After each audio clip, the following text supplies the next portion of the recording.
जिस तरह से हैलोजेंस जैसे फ्लोरीन जो है वो एक इलेक्ट्रॉन लेने के बाद में F नेगेटिव बना करके नियॉन की तरह नोबल गैस बन जाता है, उसी तरीके से हाइड्रोजन भी एक इलेक्ट्रॉन लेकर H माइनस बन के हीलियम की तरह नोबल गैस बन जाता है और स्टेबल हो जाता है। तो यहाँ भी हाइड्रोजन जो है वो हेलोजन से रिजेंबल कर रहा है, क्योंकि जिस तरह से हेलोजेंस की टेंडेंसी है इलेक्ट्रॉन गेन करने की, उसी तरीके से हाइड्रोजन की भी टेंडेंसी है इलेक्ट्रॉन गेन करने की। अब हम आते हैं थर्ड प्रॉपर्टी के ऊपर, और थर्ड प्रॉपर्टी में हम देखते हैं कि जिस तरीके से फ्लोरीन जो एक हेलोजन है वो NaF टाइप का कंपाउंड बनाता है, जिसमें F के ऊपर -1 चार्ज है, यानी कि ये कौन सी ऑक्सीडेशन स्टेट शो कर रहा है, -1। वो हम पहले ही पढ़ चुके हैं कि एक इलेक्ट्रॉन लेने के बाद ये नियॉन की तरह क्या हो जाता है, स्टेबल हो जाता है। ठीक इसी तरीके से अगर हम हाइड्रोजन का एक कंपाउंड देखें जैसे NaH, जिसको हम सोडियम हाइड्राइड बोलते हैं, तो इसमें भी हाइड्रोजन एक इलेक्ट्रॉन गेन कर लेता है, यानी कि ये भी कौन सी ऑक्सीडेशन स्टेट शो करता है, -1। तो जिस तरह से हेलोजेंस -1 ऑक्सीडेशन स्टेट शो करते हैं, ठीक उसी तरीके से हाइड्रोजन भी -1 ऑक्सीडेशन स्टेट शो करता है। अब हम आते हैं फोर्थ प्रॉपर्टी के ऊपर। हमें पता है कि मेटल्स नॉन मेटल्स के साथ रिएक्ट करते हैं और नॉन मेटल्स मेटल्स के साथ। हेलोजेंस नॉन मेटल होते हैं, इसलिए वो किसके साथ रिएक्ट करते हैं, मेटल के साथ। जैसे यहाँ NaCl2, Na और Cl मिलकर बनाते हैं NaCl, Na और Cl2 मिलके। तो ये Cl2 कौन है, यहाँ पर हेलोजन है जो नॉन मेटल है, और सोडियम कौन है, मेटल है। ठीक इसी तरीके से हाइड्रोजन जो है वो सोडियम के साथ रिएक्ट करता है, सोडियम मेटल के साथ रिएक्ट करता है। इसका मतलब हाइड्रोजन यहाँ किसकी तरह बिहेव कर रहा है, नॉन मेटल की तरह बिहेव कर रहा है। इसीलिए यहाँ पर ये सोडियम क्लोराइड के बिल्कुल मिलता जुलता कंपाउंड बनाता है, जिसको हम क्या बोलते हैं, सोडियम हाइड्राइड बोलते हैं। ठीक है।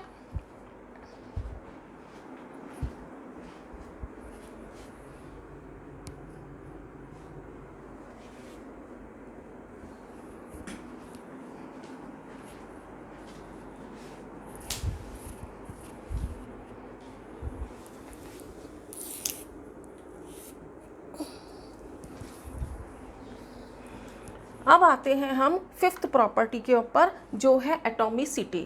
जिस तरह से हेलोजेंस का जो मॉलिक्यूल होता है वो डाई एटॉमिक होता है, यानी 2 एटम से मिलकर बनता है। जैसे कि क्लोरीन Cl2 कितने एटम से मिलकर के बनता है, 2 से। इसी तरीके से हाइड्रोजन भी डाई एटॉमिक है, यानी H2 जो कितने एटम से मिलकर के बना हुआ है, 2 से।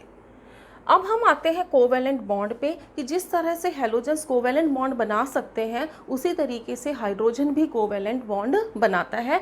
जैसे कि यहाँ CCl4 है, तो इसमें हेलोजन क्लोरीन है जो कार्बन के साथ कोवेलेंट बॉन्ड बनाता है। बिल्कुल इसी तरीके से हाइड्रोजन भी कार्बन के साथ में CH4 बनाता है, और वहाँ कौन सा बॉन्ड होता है, कोवेलेंट बॉन्ड होता है। लास्ट में हम देखते हैं आयनाइजेशन एनर्जी।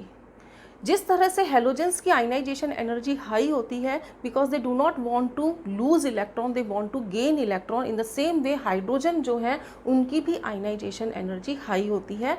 तो इन सभी प्रॉपर्टीज़ को देखकर हमें ऐसा लगता है कि हाइड्रोजन को हमें 17 ग्रुप में रखना चाहिए। ठीक है। अब हम आते हैं उन प्रॉपर्टीज़ के ऊपर जिसमें जो हमारा हाइड्रोजन है, न तो वो एल्कली मेटल से रिजेंबल करता है और न ही वो हेलोजन से रिजेंबल करता है। और ऐसी स्थिति में हमारा है फिर कंट्रोवर्सी आती है कि हाइड्रोजन को न तो हम फर्स्ट ग्रुप में रख सकते, न ही 17th ग्रुप में रख सकते हैं। जैसे अब आप देखिए, अगर हम इलेक्ट्रोपॉजिटिव कैरेक्टर की बात करते हैं, तो हमें पता है कि एल्कली मेटल्स इलेक्ट्रोपॉजिटिव होते हैं और सोडियम भी इलेक्ट्रोपॉजिटिव कैरेक्टर शो करता है, लेकिन hydrogen is less electropositive than alkali metals. In the same way हमने यहाँ पढ़ा था कि जो है हाइड्रोजन है वो भी हेलोजेंस की तरह क्या होता है, हाईली इलेक्ट्रोनेगेटिव होता है, लेकिन ये इसकी इलेक्ट्रोनेगेटिव कैरेक्टर जो है वो हेलोजन से क्या होता है, कम। यानी ये इलेक्ट्रोपॉजिटिव कैरेक्टर एल्कली मेटल से कम शो करता है, और इलेक्ट्रोनेगेटिव कैरेक्टर हेलोजन से क्या करता है, कम शो करता है। दोनों कैरेक्टर शो करता है, इलेक्ट्रोपॉजिटिव एंड इलेक्ट्रोनेगेटिव, लेकिन दोनों ही जो है एल्कली मेटल से कम है, और इसी तरीके से इलेक्ट्रोनेगेटिव कैरेक्टर जो है वो हेलोजन से कम है। ठीक। ठीक है। नेक्स्ट हम देखते हैं कि हाइड्रोजन के अंदर केवल एक ही प्रोटॉन मिलता है, जबकि जो हमारे एल्कली मेटल्स हैं और हेलोजन्स हैं उनमें एक से ज़्यादा प्रोटॉन्स मिलते हैं।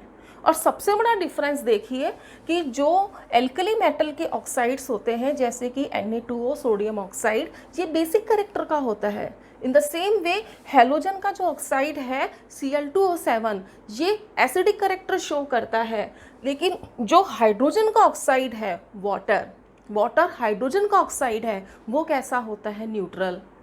तो एल्कली मेटल के ऑक्साइड बेसिक हैं, जो 17 ग्रुप के ऑक्साइड हैं वो जो है हमारे एसिडिक हैं, और जो हमारा हाइड्रोजन का ऑक्साइड है यानी वाटर है वो कैसा है? न्यूट्रल है। ठीक है। अब हम बात करते हैं साइज़ की। अगर हम प्रोटॉन H+ आयन की बात करें तो उसका साइज़ जो है वो एल्कली मेटल आयन से छोटा होता है, और अगर हम इसके साइज़ की बात करें हैलाइड आयन से यानी X-1 से, तो उससे इसका साइज़ क्या होता है? बड़ा होता है। ठीक है। अब इसके बाद में हम एक और प्रॉपर्टी पर आते हैं कि जो हाइड्रोजन है इसके पास कोई लोन पेयर नहीं होते हैं, क्योंकि हाइड्रोजन के पास तो केवल एक ही इलेक्ट्रॉन होता है और वो दोनों हाइड्रोजन किससे जुड़ जाते हैं? कोवेलेंट बॉन्ड से, तो इसके पास कोई एक्स्ट्रा इलेक्ट्रॉन नहीं रहता।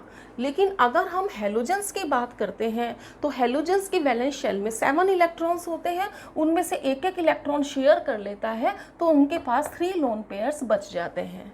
तो अगर हम लोन पेयर की बात करें तो हाइड्रोजन के पास कोई लोन पेयर नहीं होते, लेकिन हेलोजन्स के पास में लोन पेयर होते हैं। ठीक है।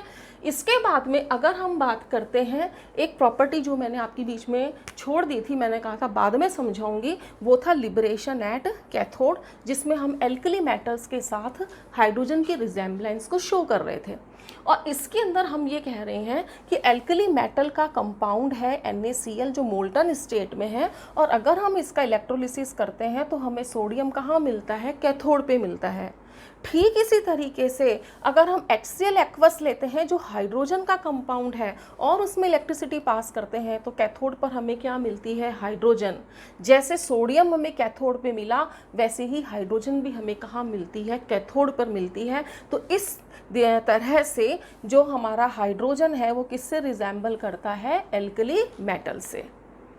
ठीक है। अब इन सारी बातों को पढ़कर हमें जो है वो कन्फ्यूजन क्रिएट होता है कि हम हाइड्रोजन को कहाँ रखें? फर्स्ट ग्रुप के साथ भी रिजेम्बलेंस शो करता है, या 17 ग्रुप के साथ रखें क्योंकि ये उसके साथ भी रिजेम्बलेंस शो करता है, या कहीं और रखें क्योंकि कुछ प्रॉपर्टीज़ इसकी जो है हेलोजन से मिलती है और कुछ प्रॉपर्टीज़ जो है वो हेलोजन से नहीं मिलती। ठीक है। कुछ प्रॉपर्टी एल्कली मेटल से मिलती है, कुछ नहीं मिलती, तो स्टिल इट इज़ कंट्रोवर्शियल कि इसको कहाँ रखा जाए। ठीक है। इसीलिए इसको हम कहते हैं unique position of hydrogen. I think आपको ये सारा समझ में आ गया होगा। So stay home, stay safe, but do study.